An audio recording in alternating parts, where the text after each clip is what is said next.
All right, guys, welcome back to Within Tolerance. This is episode 24, and this week we are joined with Troy from Rapid Design Solutions. He makes some very cool automatic vice actuators, specifically for Kurt vices, but we've talked a little bit about he's working on some adapters to potentially make them compatible with orange vices, which I know Dylan and I are very familiar with, along with a lot of people out there listening. So we've got Troy on here. He's big into automation, UR, universal robots, all that fun stuff. So Troy, let's hear a little bit about your background. How did you get into machining and automation?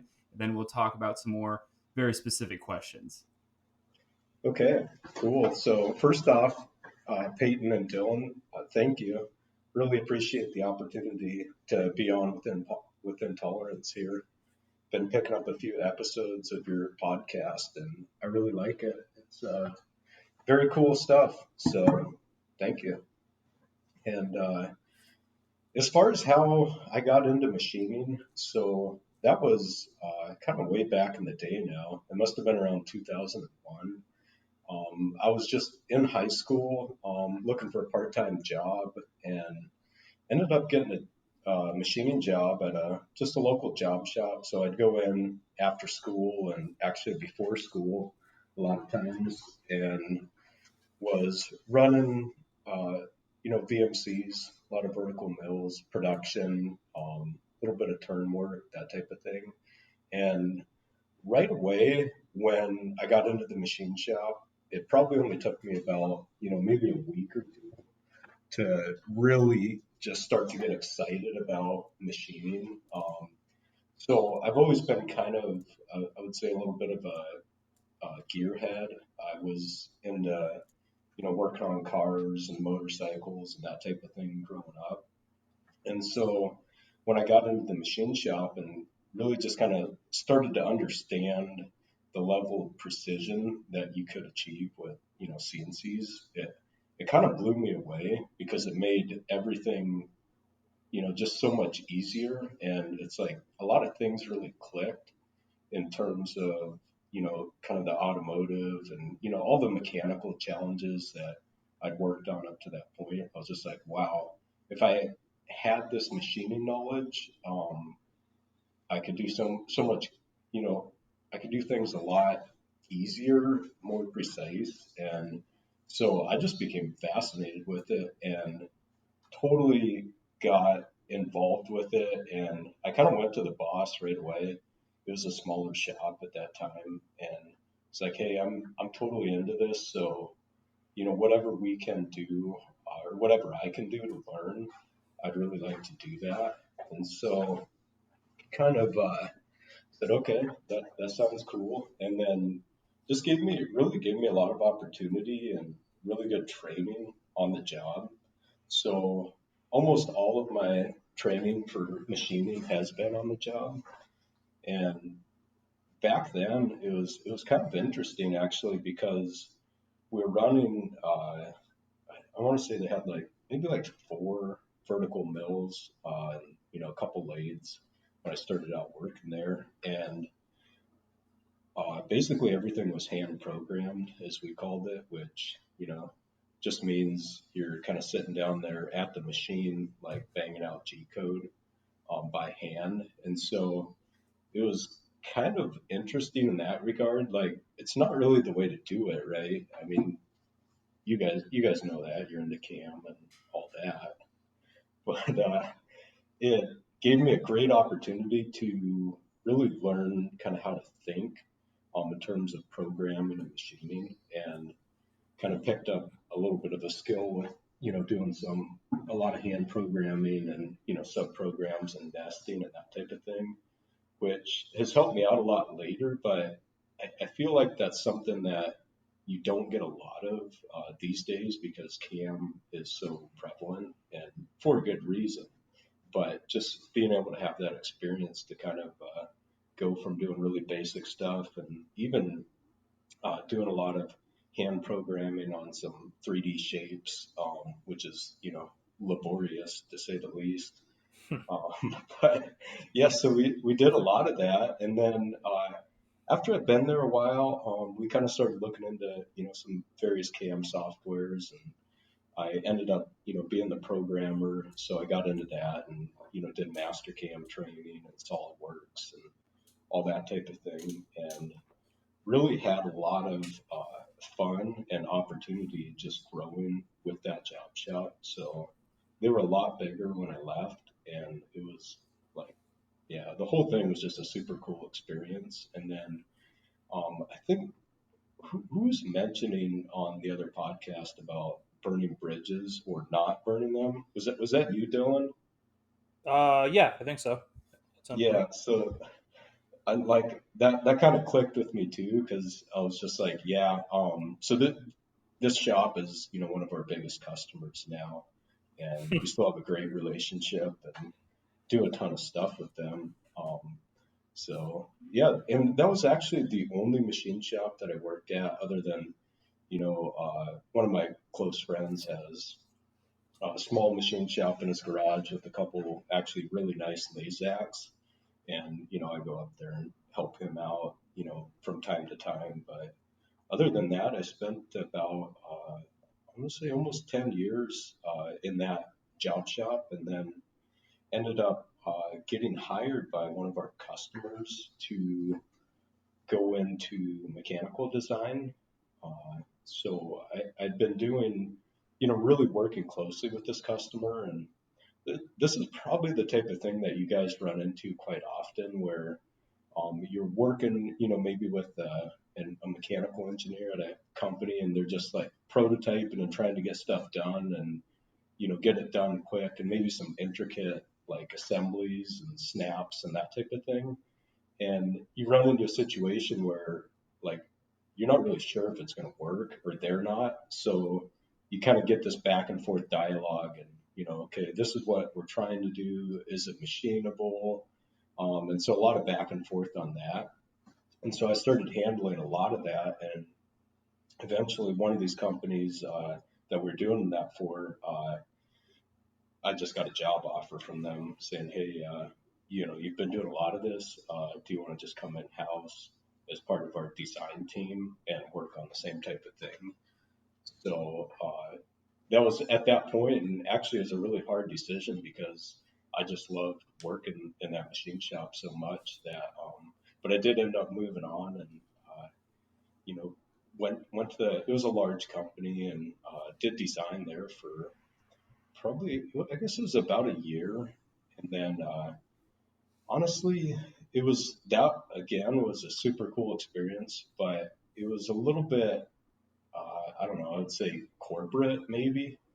Hmm. So it was just a really big company, and it was kind of hard to, um, I guess move quickly within that company. Things were just, they moved at a certain pace, and there were certain procedures. So I ended up moving on from that after about a year, and at that point, that is when I went out on my own.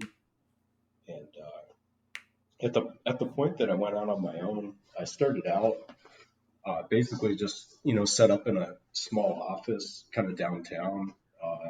I bought SolidWorks and CamWorks at that time, and started doing contract design and a little bit of contract cam programming. And so again, from the first machine shop that I'd worked at, I happened to have a lot of contacts within the consumer electronics test industry, and kind of started working with those people, and ended up taking over mechanical design for a couple of those companies. So we were designing a lot of custom test fixtures for testing laptops, tablets, and phones. So basically, trying to repeat like human interactions and gestures with these devices, but doing it, in an automated, mechanical, repeatable fashion. And so I was really into that, and actually we still are into that quite a bit. But after doing that for about a year, I realized that I'd get these designs done, and I'd be really excited about them, and it's really cool and all that. But then I'd like try to send it out to get the stuff built at local machine shops, and like the lead time was just, it wasn't always quite there. And, occasionally there's like small things on these types of designs that you want to tweak a little bit and maybe even have like a gray area and you're like, okay, I'm not quite sure about this fit, should we make it slip by a thou or, a couple tenths, right? And so it's really hard to do those types of tweaks on the fly if you don't have basically in-house machining. So then at that point we did, move into a warehouse and ended up, you know, buying a CNC mill and then added a CNC lathe not long after and hired a couple guys and really started doing a lot of custom automation work, mainly just trying to build our own, test fixtures and the designs that I was working on, building those in house, which was super fun and saves a ton of time. And in my mind, it kind of closes the loop on like the whole design cycle. And I think you guys probably know kind of what I'm talking about. Like I'm sure Peyton, when you design a mold for, a new injection molded part, like basically you come up with the design first and then you're like, okay, what's my process going to look like to finish this out? And when you can just do that start to finish in house, um, I don't know, like the way it closes the loop is just pretty cool, in terms of getting immediate feedback and it just makes it really quick, really. Yeah, So, that's always a lot of fun. That whole process, the iterative design process, is. I think we've talked about it here actually a couple times.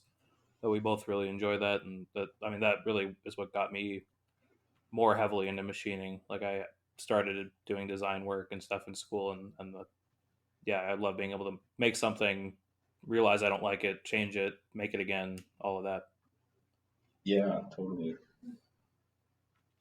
Yeah, that's really cool. And I think actually, I guess so. Like Dylan, it sounds like you kind of got into that when you're in school, and I actually think like where I probably really got into that and like got excited about it first was back in when I was working at the job shop doing fixture design, right?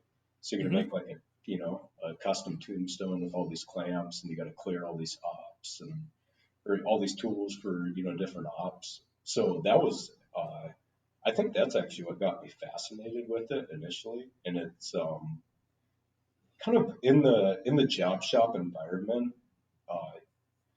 It seems like you I don't know if it's this way for you guys, but for me back then it was like you really just had to get stuff right the first time. Like I don't know, the job would be bid for X minutes or hours of setup time.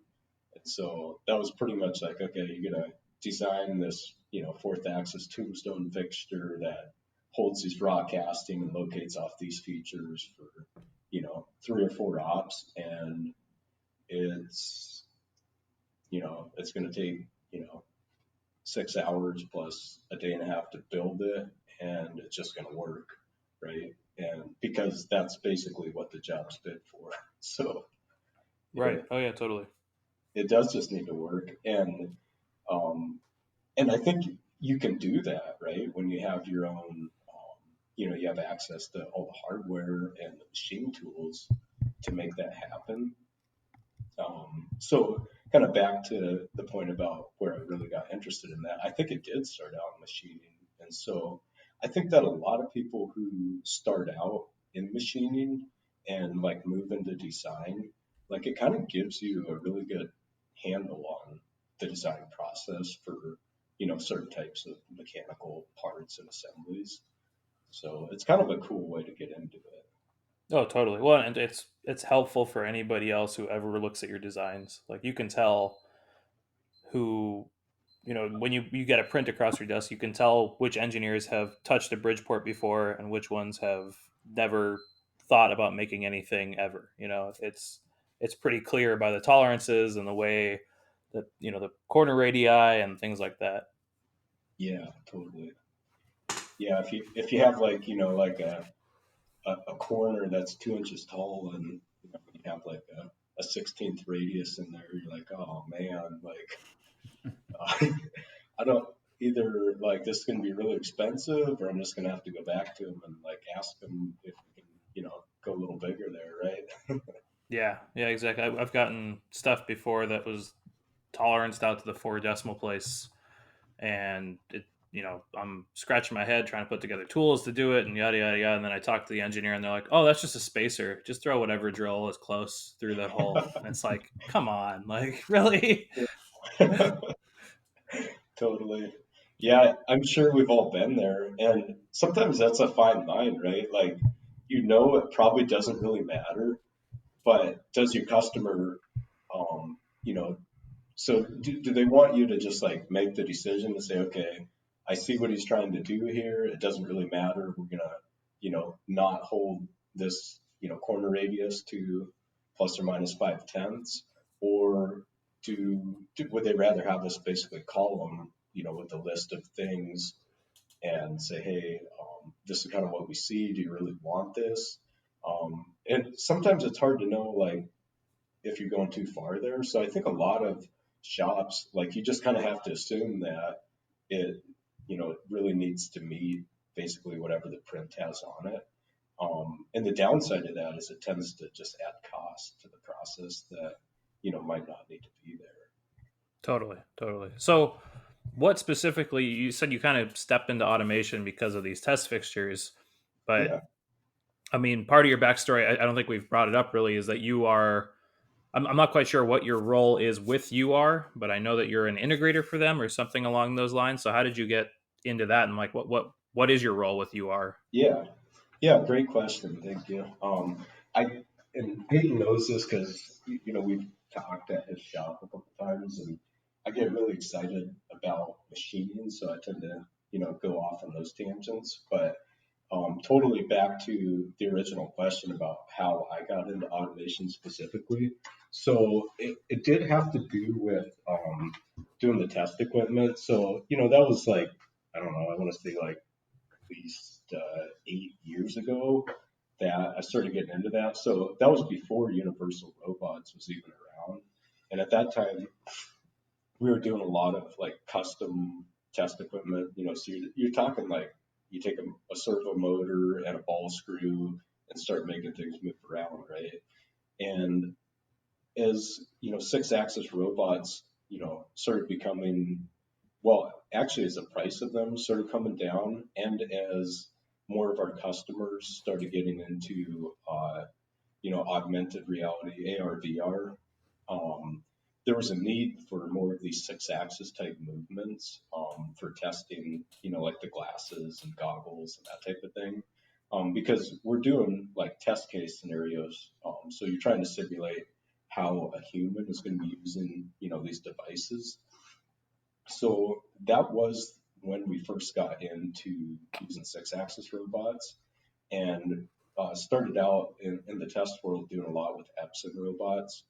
And eventually, again, as I mentioned, the price of those robots has continued to fall. And so I happen to have access to basically a surplus Epson robot that was almost brand new, and was just hanging out at our shop one day. And I'd been talking to one of our customers about, automating a high production job that they had. So anyway, I took this, I said, well, hey, there's maybe a lot of questions here about what it's going to take to actually automate your machine tending job. So what if I have this robot like hanging out here? I'd kind of like to use it, but we don't really do production machining here.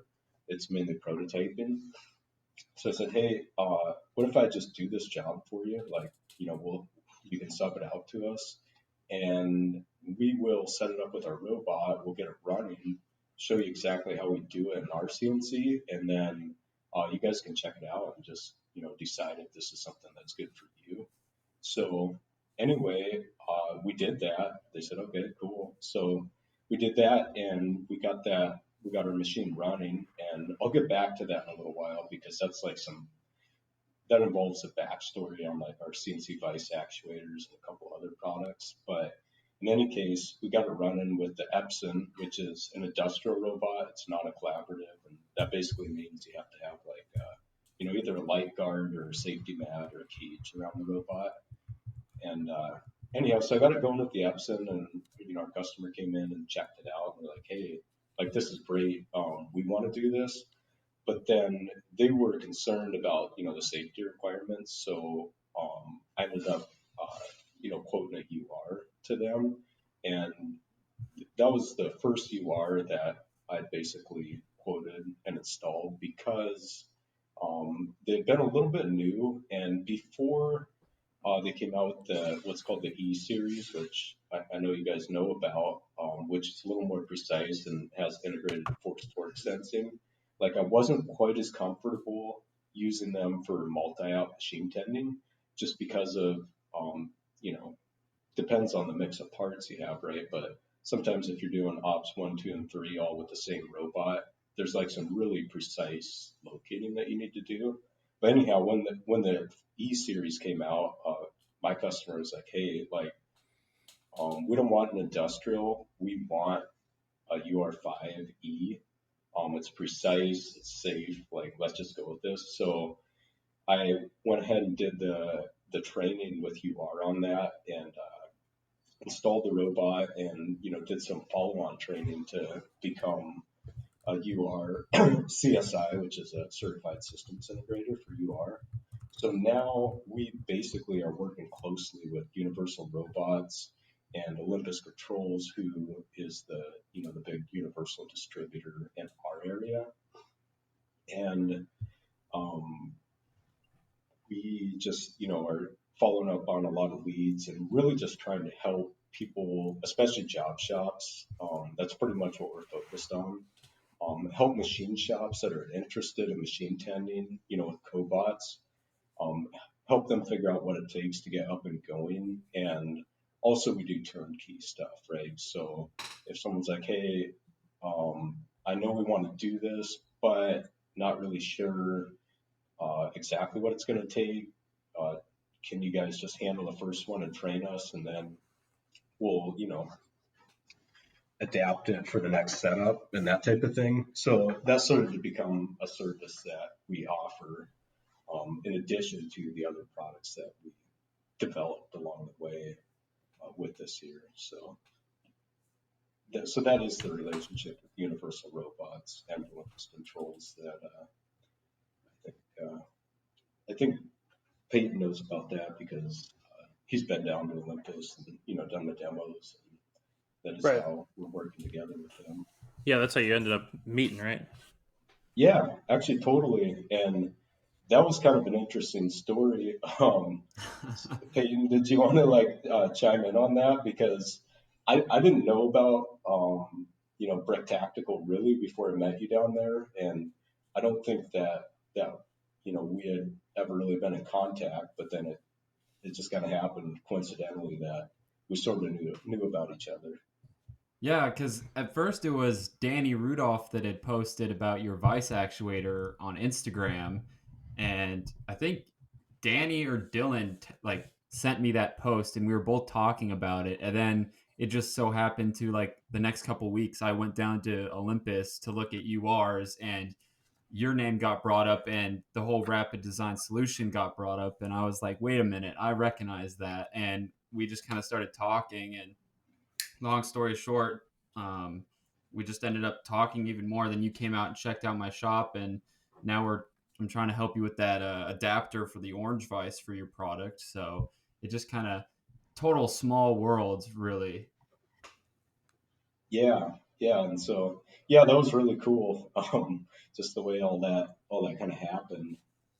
So yeah, it was a small world, and it's neat. And as you mentioned, Peyton, since then I've stopped by and checked out your operation, and heard both of you guys talk about the Orange Vice products a lot, and so I've always been a Kurt guy, just kind of basically by default, which I don't know. I think tons of shops are that way, right? Like those blue vices with the Kurt logo on them, they're just like that's what you see.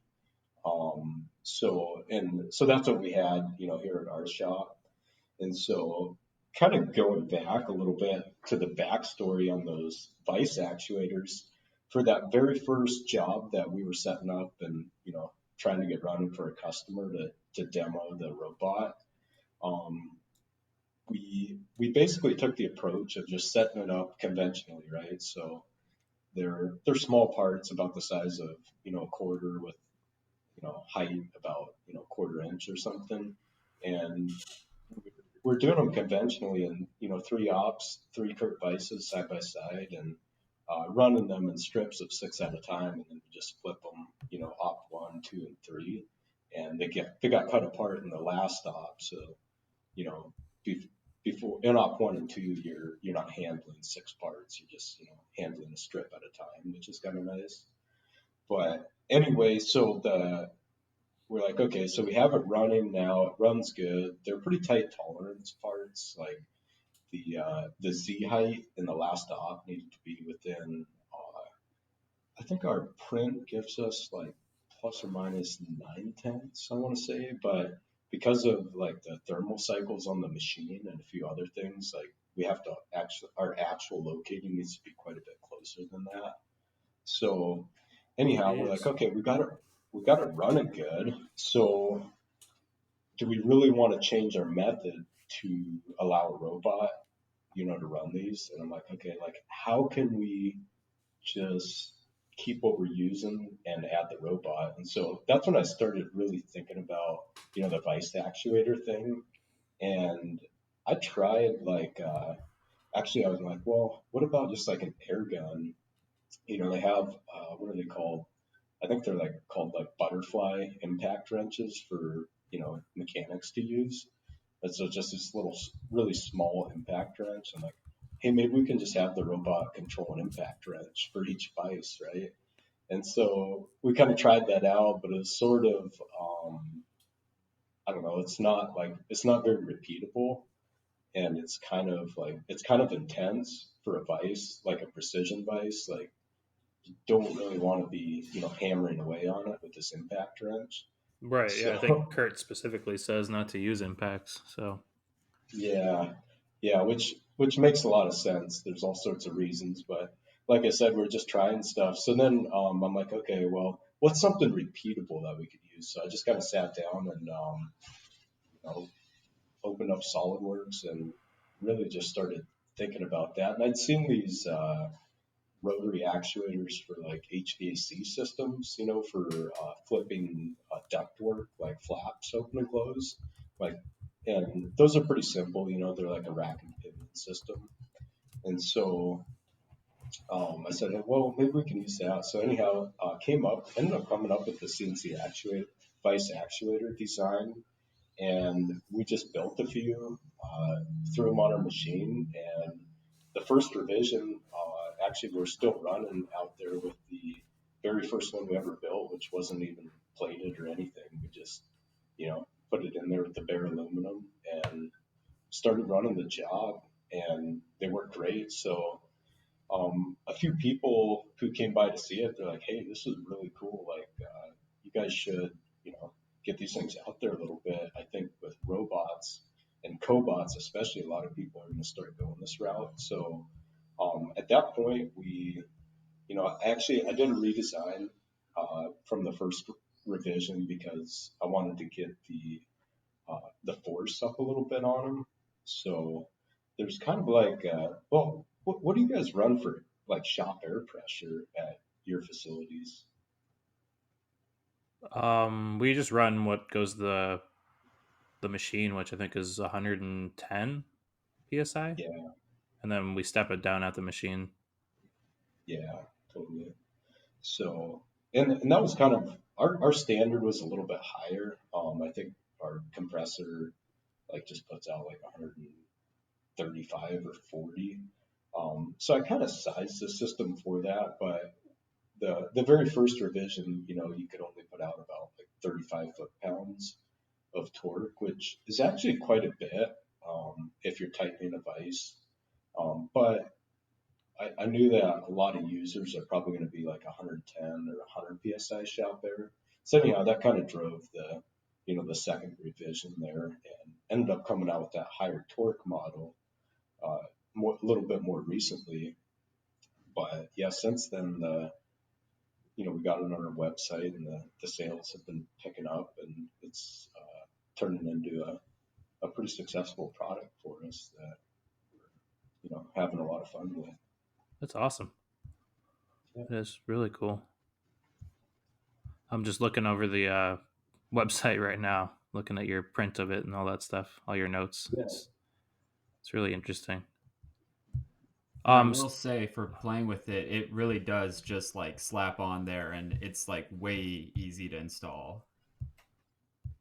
So does it just go until it torques out, or do you set end stops on how far you want it to travel, or how does that work?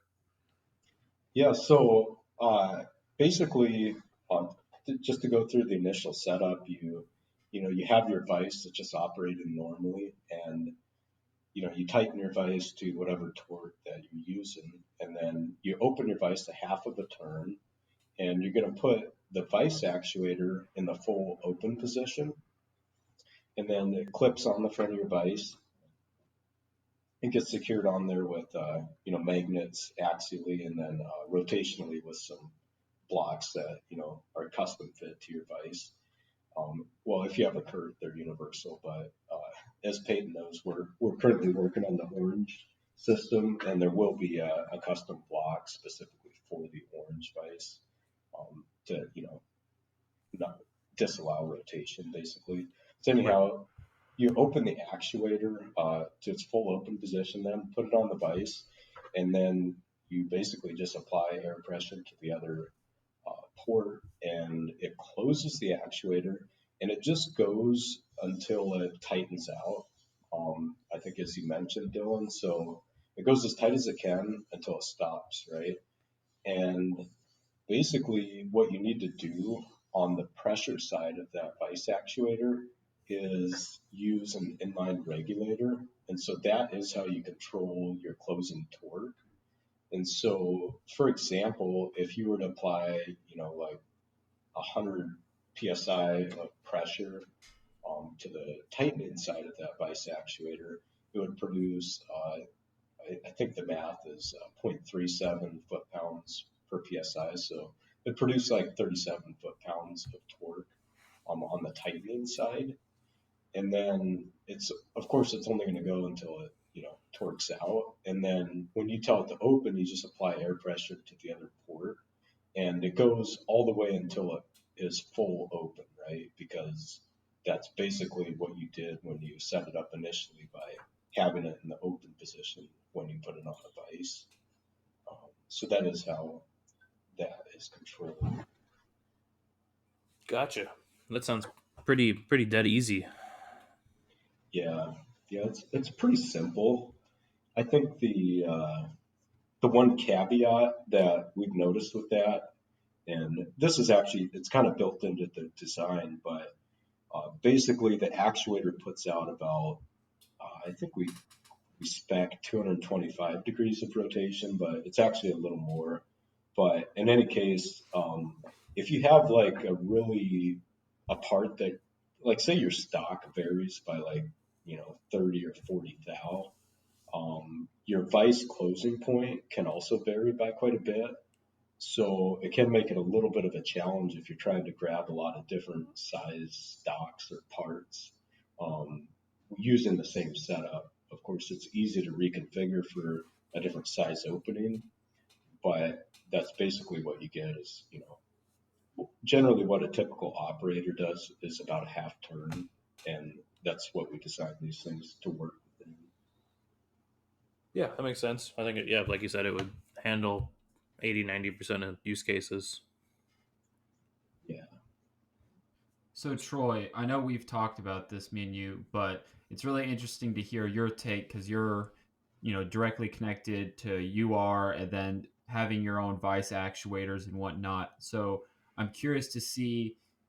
We have a couple questions here, but one of them is how can small shops like us implement automation with high mix, low volume work? Because I know, for example, Dylan's a great case where, he'll get 12 part numbers and they only want one or two of each. I guess what's your sales pitch and how would he go about automating if he wanted to, or is there even a way he could? Yeah, yeah, that's a good question, and it's one that comes up quite a bit. And I think I want to say that I have two answers to that. And I would say that the first answer is that I don't know that it pays to automate like 5 or 10 parts. It really kind of depends on the runtime of the part, right? And it's pretty easy to teach these robots to, change a part in your CNC.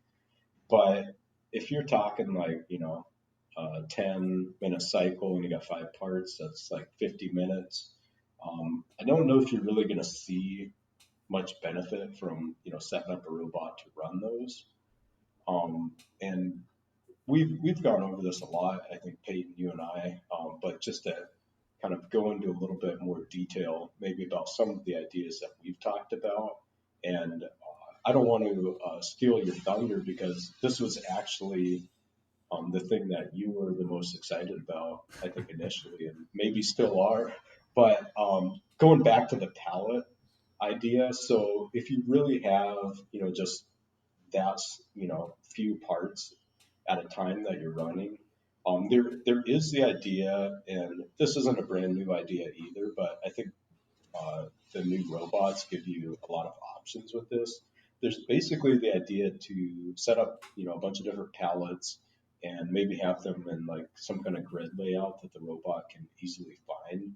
And so now you just set up, okay, I got my 1x2x6 stock in pallet one, and you set up all these pallets and, get the programs and the tools in there.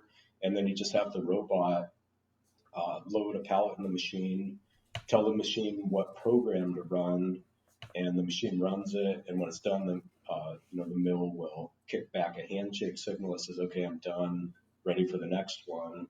And then you load the next, pallet, and tell it to run a different program, right? So you're able to take those onesie twosie type prototype jobs, and really, I think the goal to that is getting some unmanned time. So you get it all programmed when you're there, you set up all the tools, and then in a perfect world, you just, tell the robot, okay, run these 6 pallets with these 6 programs and shoot me a text if something goes wrong, right? And it does it. So I think that's one approach, and ideally in that situation, you can have at least like 10 hours of runtime unmanned. So for like a one-man shop, that's really going to increase your throughput and your productivity. It's basically like hiring a night shift operator to just, run your machine all night. So I think that's one method of doing it. Um, and the new UR16E is going to be a really good one for that type of system because it does have that increased payload. So at 16 kilograms, I want to say that's like 35 pounds. So you would actually have the payload to run some pretty good sized pallets with that new robot. But then, so I think that's one method. The other one that I honestly, the method I've been focusing on more, I wouldn't really say it lends itself well to like 5 and 10 part runs, and I haven't quite found like the minimum threshold for it that totally makes sense. But I'll just throw it out there. So what we do, and we're trying to do more of, is say we got a part or a job that's going to run for 8 hours. Maybe it's 50 parts with whatever cycle time that is. And anyway, if it's kind of a simple job, a lot of jobs, right, they're pretty easy to set up if you're just doing one part flow. So you just got maybe you're gripping on excess material in a vise in op one, and then you're just flipping it over and setting it on parallels against a stop in op two, and then you take it out and it's done. So maybe you got 8 or 10 hours of runtime with that job. Well, our idea is, okay, instead of like a lot of traditional machining approach would say, okay, you need to do multiples of that part. You need to fill your table up. You need to really get your unmanned time high, get a lot of spindle time, don't waste tool changes, that type of thing. But the idea that we've been playing with a lot is like, okay, just get the job set up as quick as you can. Even though you're making 50 of them, just pretend it's a it's a one part setup. Just get it going, and then teach the robot to load your stock and flip it from op one to op two, and then remove it. And basically, how quickly can you set up that robot to do that really simple, you know, two op flow and get it to run reliably. And so I think that's the other approach because if you basically get it to just, maybe you spend a few hours setting the job up, 1 or 2 hours making sure the robot gripper is in there and everything's good. And then if you can put it running and just go home and it runs 10, 12 hours and the parts are done in the morning, like I think at that point, it's actually a pretty good value. So that's kind of the approach we've been taking, and that's where I think our vice actuators and material feeder chute and our mobile robot stand kind of come into play. You can kind of see I guess, the philosophy that we're building around there with our approach. So I hope that I answered your question there, but I'm not sure. Like I said, I'm not sure I can give one answer, but maybe it's like, you know, two or three different answers to that question. Yeah, there's definitely more than one way to skin that cat, but I think those are some great answers. So then let's see. We've got a question from Pantech. Pantechnicon design. Yeah. So so I he goes. stumbled over it last time, so I remember Yeah. it this time. All right. So he says it's a big topic, but I'm interested to hear his thoughts on the process reliability aspect of automation. In order to automate successfully, I would like to think that you also need to be implementing some sort of extra chip management, tool life management, tool breakage detection, possibly extra sensors like coolant levels, etc. Would be interesting in his comments on often overlooked aspects of implementing robot automation. And this might be a good way you could maybe talk about that one job where you were running 2,000 parts. I don't know if you did any of those things that he just mentioned with that job. Yeah, totally. So that is like a huge thing with automation, right? So, and we of course had that same question because you don't want to like, it's really cool if your robot can run all weekend, but not so cool if you come in and 21 tools are snapped and it's still just like running, you know, running parts that look like they're just welded by your solid holders, right? So I think that's like the worst case scenario, but it is worth thinking about. And so there's, again, with that, there's a number of different approaches you can take. And I would say there's different levels of risk management that you can take with that. And so specifically on that job that we were running last week that I told you about, Peyton, we on that one, we're not using breakage detection, and we're not using any sort of in-process measurement on the robot side. So with that one, our key has been, and so I'll just describe basically how the job runs, and we can talk about things you can add to that. But so we come in the morning, and the robot is running. It has like a bucket of parts that are done that it's just, plunking out. So the very first thing we do is take the bucket of parts, we remove it, we get like the last, 6 parts that the machine has ran, and we check those and make sure we check them on the criticals, make sure that everything's in print, and then we're going to be emptying the chips out. Our machine has a conveyor. I think if you're going to automate with a robot, that's it's like almost a must to have a chip conveyor or, an auger. I don't really see, I don't know, I don't see a lot of machines that can run for more than like 6, 7 hours without, something to, get the chips out of there just so the coolant doesn't make a huge lake inside the machine. Like you just got to keep that coolant flowing. And we run our chip conveyor programmatically just from within the CNC program. So, it turns it on for, X minutes per cycle. So that's one thing we do. And then, so we're just removing the chips from the garbage can that our auger's feeding into. And then we're topping it off on coolant in the morning and just giving the parts a thorough in-process inspection. And then we just keep letting it run. And we were talking about how those parts have some tight tolerances. And the way we get around that is we just got our process with the robot really dialed in. So it's able to load the parts repeatably.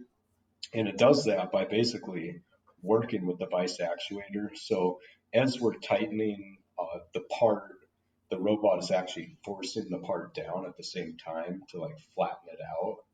And then we actually added like a backup step within the CNC, and it's basically dead program time. But it's kind of I don't know, an off the wall trick that I picked up by accident.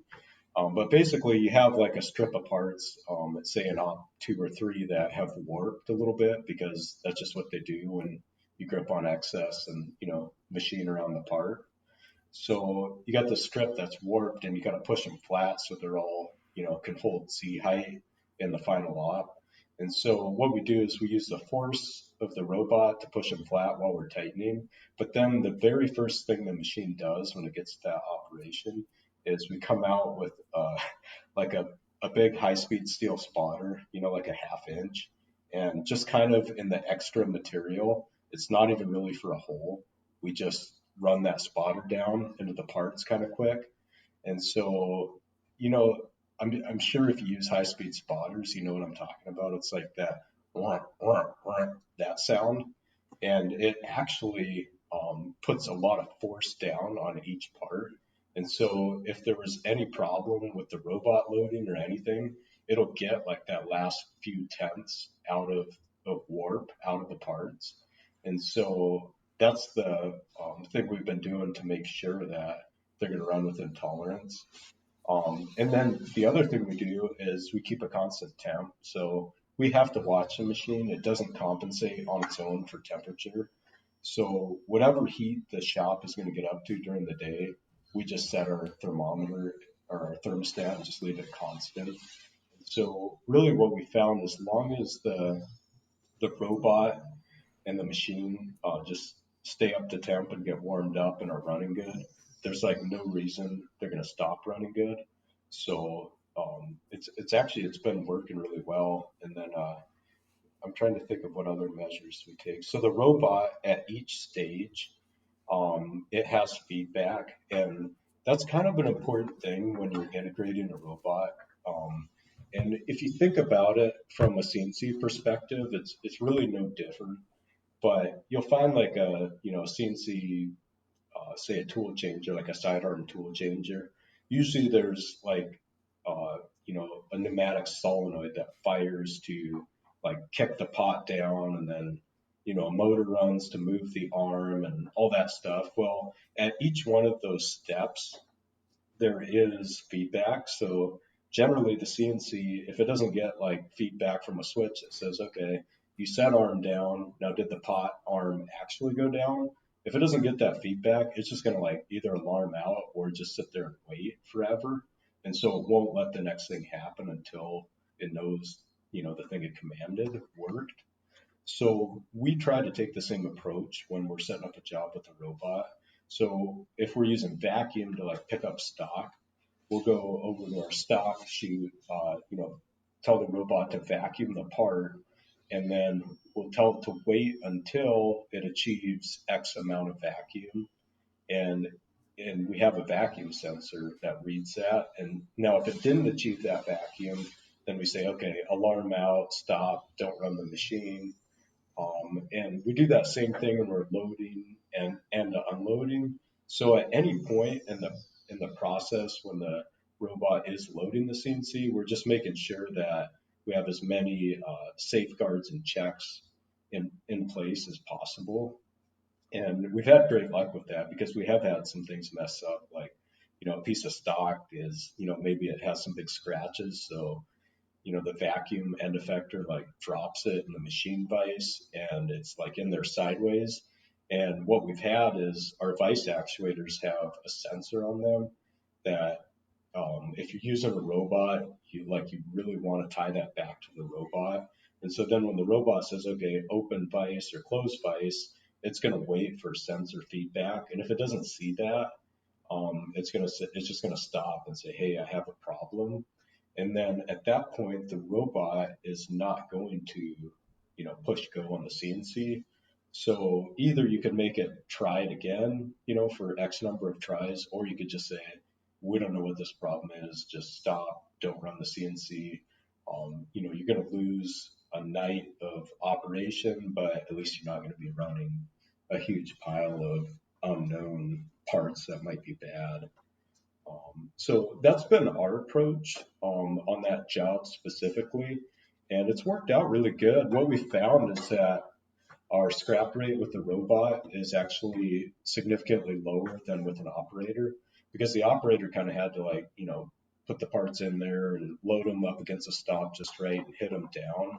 And the robot just tends to be so much more consistent and you can just get things up to temp. You don't deal with the warm up cycle. And so you just run and run. And so that's been really good. But if the job were something that needed to have like maybe some more documented in process inspection, or even just for, kind of we feel good about this, this is our, this is all the risk we want to take. At that point, there's quite a few options, starting out basically with really simple things like you can have maybe there's one tight dimension on the part. So you could use like a Keyence, laser distance measurement tool, and the robot just, presents each part to the measuring unit after it takes it out of the CNC, and you could just gauge, okay, that's a one dimension that I know if that dimension's good, the part's fine, and then you just got to pass or fail on that. And the robot program would tell you would tell the robot what to do at that point, right? If you get like 5 fails in a row, stop or whatever the case may be. And then, so that's kind of like a really basic thing. But the thing that I think I was talking about with you, Peyton, was did you get like the Haas probing kit I with your did not. DM2? Okay. So there is that kit, and for some reason I thought we chatted about that, and I can't remember what the sticker price was on that probing kit, but it was basically, I remember thinking it was pretty cost effective. And I think that if you're trying to get more involved, I would just use the machine to do the probing and the in-process inspection. I think that is like a really good way to make sure your parts are good. There are a lot of camera options available, but when we're talking about more like collaborative robots and job shops, I think I try to keep things as simple as possible. And so using a camera for pick and place is not that hard, and using them for inspection is not even that hard. But there's a bit more setup you have to do accurate gauging. So I think that I guess the second part to my answer would be if you have to get to that next level, get a machine that has probing. I think that's the best way to do it. Okay, yeah, that makes total sense. I mean, that wasn't the reason that we just got our new machine with probing, but it was certainly in the back of our minds, if we wanted to automate in the future. Yeah, totally.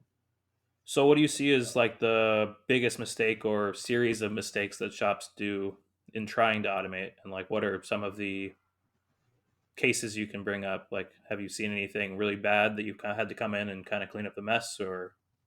Yeah, yeah, I would say that probably the biggest things that I've seen that are mistakes are maybe like not using the right gripper. So there's a lot of grippers out there that, you know, have like a wide travel range and maybe they use like some rubber fingers and that type of thing.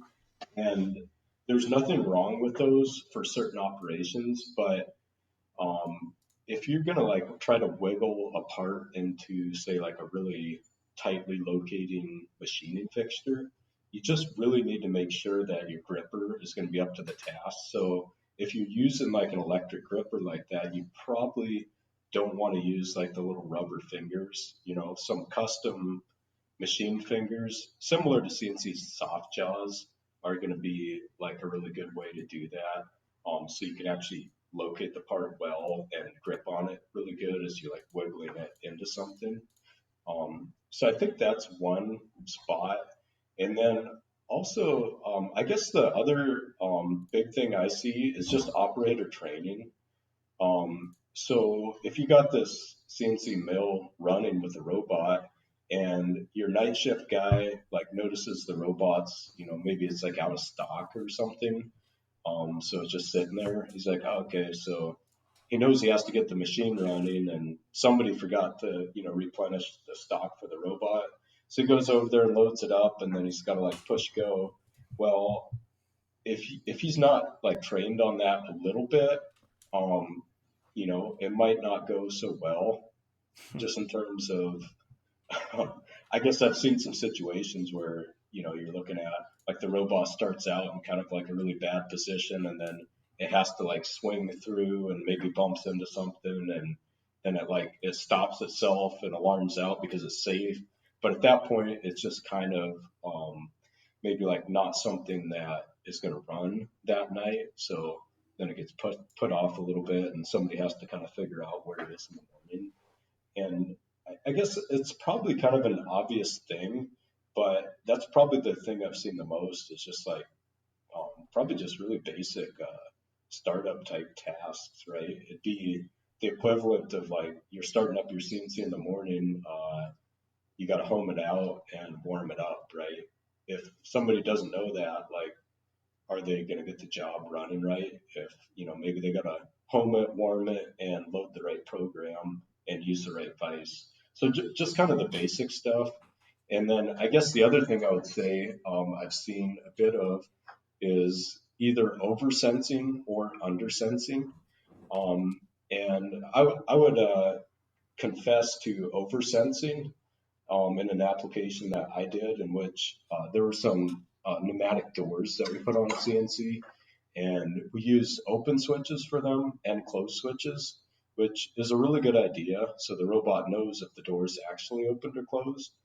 But basically, there was a little bit of inconsistency, and so we didn't quite have the sensor set right. So over time, you know, the sensor setting kind of drifted, and so the customer was having problems with, you know, like the door would be open or it would be closed, but the robot didn't know it was. So like, then it just sat there, and you know, they lost the whole night because of that, right? Right. So All right. a few of those types of issues. And then under sensing would be like you don't have any door sensors and the robot tries to, you know, shove through the door, or maybe the robot's which is really bad, right? Or maybe the robot's like trying to open the door and the door's getting inconsistent, so it's alarming out. And, you know, so I'd say there's those types of things too to watch out for. And then consistency, I think. I've seen repeatability issues.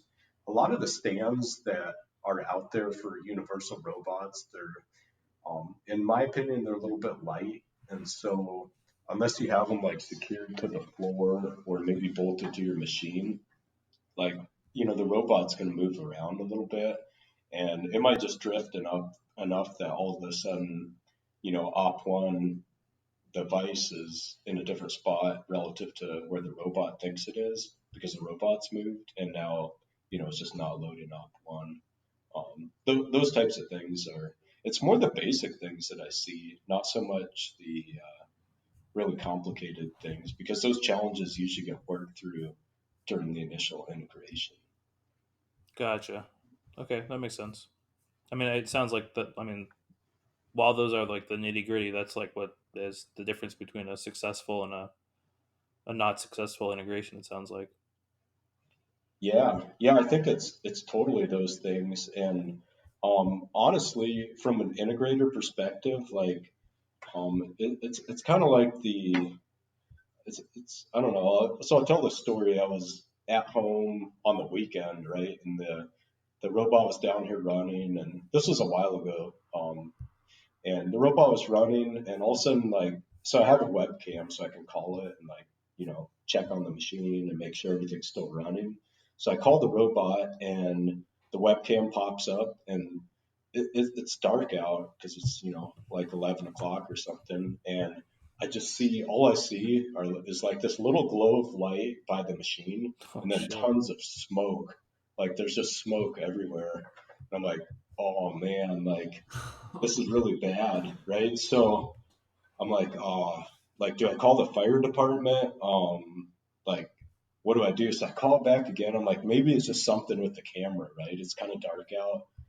And I'm looking at it. I'm like, okay, I don't really see like anything changing. It just looks really smoky. So maybe I blew an airline and I have like, airline oil kind of everywhere. So anyhow, I fly down to the shop because I can get there pretty quick. And I get there and go in and everything's fine, right? Well, it was just a drop of like coolant that got on the lens of the camera. And I have no idea how that made it look like smoke, but it did, right? And so it's those types of things, and that's kind of a funny story about the camera, right? But you'll get the same thing if you're using like a wrist camera or something. You're not guaranteed to get it, but you can get it, right? And then it's just like a chip goes in the wrong place, and now your vacuum suction cup won't seal, or who knows what. The part still has coolant on it, so the gripper lets it slide a little bit. So it's more like the little random kind of weird things that tend to pop up that you just have to run it, find those things. You can't always predict them, and then you just have to come up with an approach to fix that as you find that problem.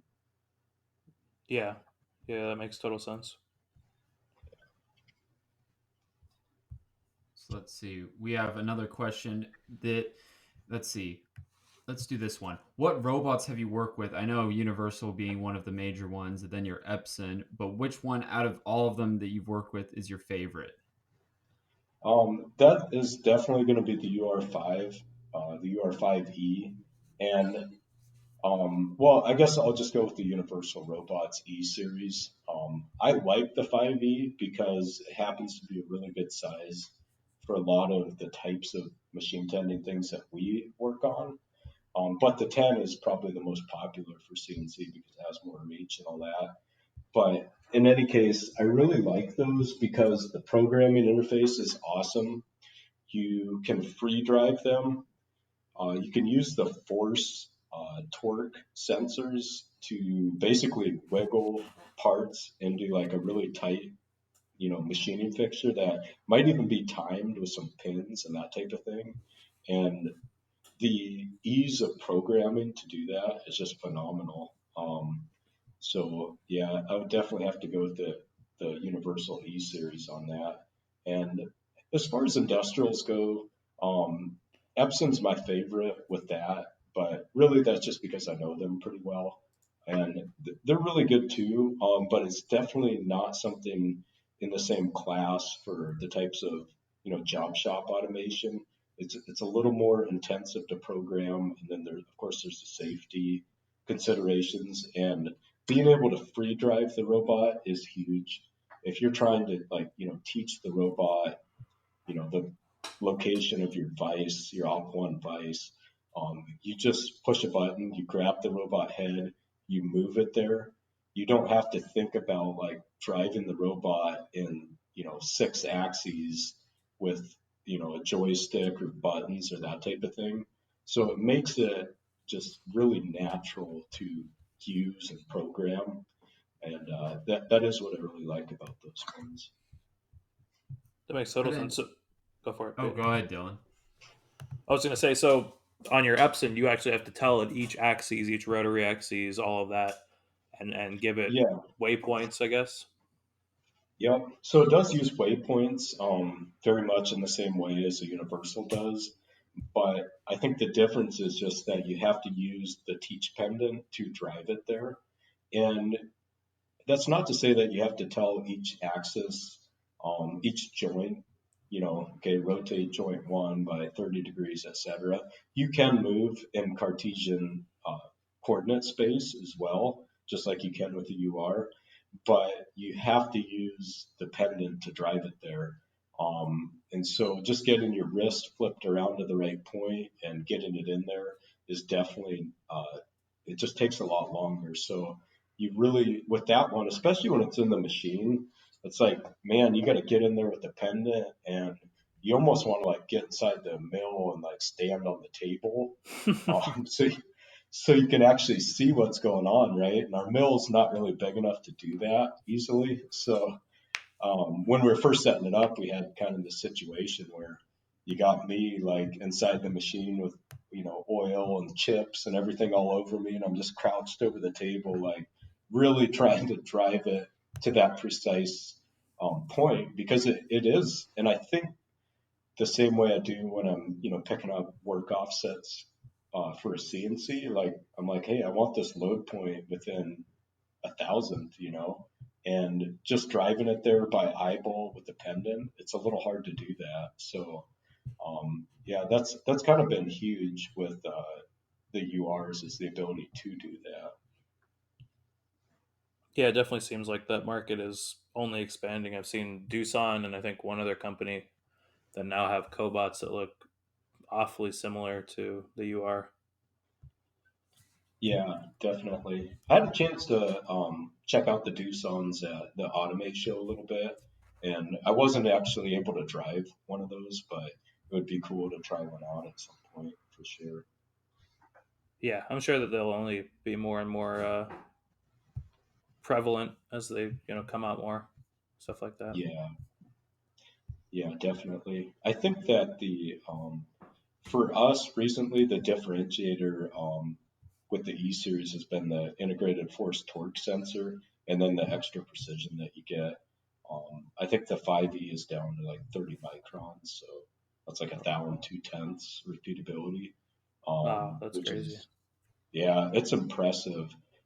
Typically, the collaborative robot standard was 100 microns, so 4,000ths. And basically, with the E series coming out, that just went way down, which is pretty awesome.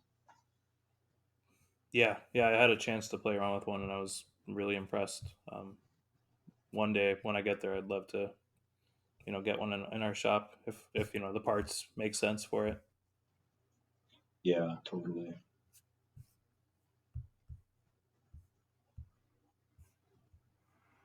Well, I think the last question we have here is, what do you see as the kind of the future for small job shops or large job shops? What do you see cobots being more and more popular and being easier and easier to integrate, or what do you think moving forward is going to be the standard? Yeah, I think we're really just getting started with that whole cobots and job shop market. And I think up until this point, there have been a lot of shops automating with six-axis robots, but they tend to be the bigger, like automotive type shops. A lot of them in the Midwest. And when they automate, they're like buying a machining center and a robot at the same time that are, spec to operate together. And it's going to be a really expensive, high performance cell that just runs on its own for a year and a half straight, right? So that's kind of, I think that's been the typical automation project or process for machining up until recently. But I think with cobots, what they're doing is they're definitely not as fast as these large industrials, but the safety factor of them is just making them totally accessible to smaller job shops. So I think the future that where I really see a lot of interest is with uh, I wouldn't say one or two man shops, although there are quite a few of those. I just visited one the other day that had a new UR, and I think he had 3 mills, 1 lathe, and a UR robot, and it's one guy, and he's running them all and making phenomenal parts. So I think that I see a ton of value for those types of smaller shops where you got someone who's really good at setting up, running different machines, but he's just running out of time. He's like, man, I could totally hire like a night shift operator, and that would be really helpful. Or I could just learn a little bit more and hire a robot to run my machines lights out. And so and I think that the cobots, along with the ecosystem that goes with them, especially with the UR Plus and UR Cap products that basically integrate really easily with the robots, I think what you're going to see is just tons of new ideas and methods, and probably some standardization on how you take a vertical machining center, a 6-axis cobot, and how do you get those to work together efficiently um, on short run, high mix, low volume type of stuff, and even medium volume, right? Because of course there's a lot of shops who do 1,000 part runs, and for me most of those are a no-brainer. But I think it's just really increasing the capability of smaller shops. That's what the cobots do. And of course, big shops can get the same benefit from them, but sometimes it doesn't pencil quite as quickly if they already have like 3 shifts and maybe some operators on night shift who, can keep all the machines running. It doesn't always pencil as quickly that way, other than, the robots tend to be more consistent. But I think all the growth really is going to be in these smaller job shops. And those are the ones that we're excited about working with because that's what we are, and we understand it, and it's just really fun and cool to see all the new stuff people are trying. Awesome. Well, I guess, do you have anything else you wanted to, talk to our audience about, kind of signing off, and anything that, they should know about automation or rapid design solutions, or anything like that? Yeah, so check out our website, rapiddesignsolutions.com. And then, of course, you can follow us on Instagram as well. And really just if we have our CNC Vice actuator product, which we've kind of gone in depth on. We have our mobile robot stand, which is super heavy duty, precise, specifically for CNCs. When we bring it back in front of our machine tool, we have low profile floor plates, so we're not picking up points again. It relocates. That's really cool. And then we have the really simple stock feeder chute, which helps. So if you have any questions about those products, or actually just general integration, I really like talking to people who run CNCs and are interested in automating. Frankly, even if they're not, looking to use us as an integrator, I just like talking CNC. So if there's anything we can help out with, just feel free to reach out to us on through our website or by phone or whatever. Um, we'd be excited to talk to you. Awesome. Well, again, thank you so much, Troy, for coming on the podcast and, talking to us about automation and job shop life. We really appreciate it and learned a lot, I'm sure. I know I did. And yeah, thank you so much.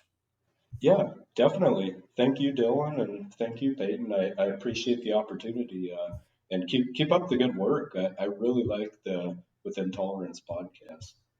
We appreciate Yeah, it. well, thank you, Troy, and we will see you guys next week with episode 25 of Within Tolerance.